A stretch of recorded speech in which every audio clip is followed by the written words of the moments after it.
Saudi Arabia, frustrated by growing criticism of its leaders and policies on social media, recruited 2 Twitter employees to spy on thousands of accounts that included prominent opponents, prosecutors alleged Wednesday. The complaint, unsealed in U.S. District Court in San Francisco, detailed a coordinated effort by Saudi government officials to recruit employees at the social media giant to look up the private data of Twitter accounts, including email addresses linked to the accounts and Internet Protocol addresses that can give up a user's location. It appeared to link Crown Prince Mohammed bin Salman, the powerful 34-year son of King Salman, to the effort. The accounts included those of a popular critic of the government with more than 1 million followers and a news personality. Neither was named. The complaint also alleged that the employees, whose jobs did not require access to Twitter users' private information, were rewarded with a designer watch and tens of thousands of dollars funneled into secret bank accounts. Almodar Bouamo, a U.S. citizen, and Ali Elsber, a Saudi citizen, were charged with acting as agents of Saudi Arabia without registering with the U.S. government. The Saudi government had no immediate comment through its embassy in Washington. Its state-run media did not immediately acknowledge the charges. The complaint marks the first time that the kingdom, long linked to the U.S. through its massive oil reserves and regional security arrangements, has been accused of spying in America. The allegations against 2 former Twitter employees and a third man who ran a social media marketing company that did work for the Saudi royal family comes a little more than a year after the execution of Jamal Khashoggi. The Washington Post columnist and prominent critic of the Saudi government was slain and dismembered in the Saudi consulate in Istanbul. Saudi Arabia under King Salman and Prince Mohammed has aggressively silenced and detained government critics even as it allows women to drive and opens movie theaters in the conservative kingdom. Prince Mohammed also has been implicated by U.S. officials in the United Nations investigative report in the assassination of Khashoggi. The prince has said he bears ultimate responsibility for what happens in the kingdom's name, though he denies orchestrating the slaying. The criminal allegations reveal the extent the Saudi government went to control the flow of information on Twitter, said Adam Kugel, a Middle East researcher with Human Rights Watch.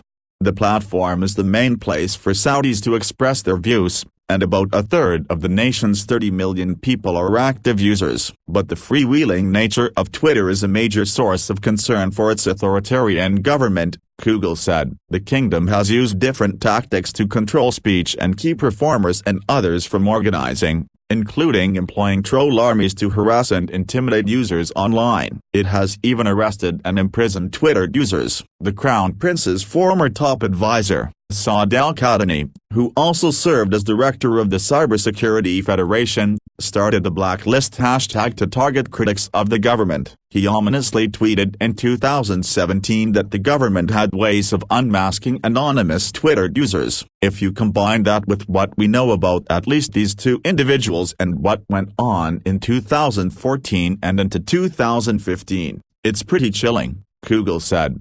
Al-Qahtani has been sanctioned for his suspected role in orchestrating the brutal killing of Khashoggi. His Twitter account was suspended in September for violating the platform's manipulation policy. Twitter acknowledged that it cooperated in the criminal investigation and said in a statement that it restricts access to sensitive account information to a limited group of trained and vetted employees. We understand the incredible risks faced by many who use Twitter to share their perspectives with the world and to hold those in power accountable, the statement said. We have tools in place to protect their privacy and their ability to do their vital work. A critic said Twitter didn't live up to its principle of restricting access to information about private individuals to the smallest possible number of employees.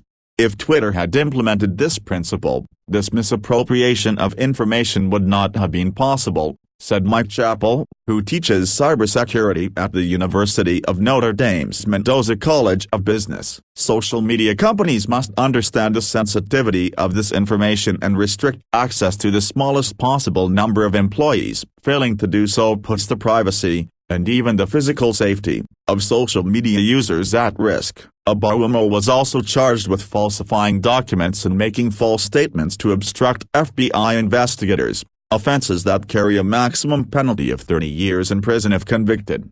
At his appearance in Seattle federal court Wednesday, Obawamo was ordered to remain in custody pending a detention hearing set for Friday. His lawyer, Christopher Black, declined to comment, as did Obawamo's wife, who did not give her name. The complaint said Obawamo, a media partnership manager for Twitter's Middle East region, and Ellsborough, a site reliability engineer at Twitter, worked with an unnamed Saudi official who leads a charitable organization belonging to a person named Royal Family Member 1.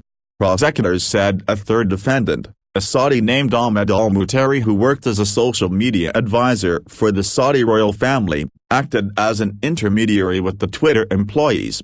The complaint said al-Mutari recruited Ellsborough and flew him to Washington, D.C. in the spring of 2015, when a Saudi delegation visited the White House. Based on the context and times mentioned in the complaint, including Ellsborough taking a selfie with the royal while in Washington, it appears Prince Mohammed is that royal. The Crown Prince had traveled there as part of the delegation when he served as Deputy Crown Prince. Within 1 week of returning to San Francisco, Ellsborough began to access without authorization private data of Twitter users en masse, the complaint said.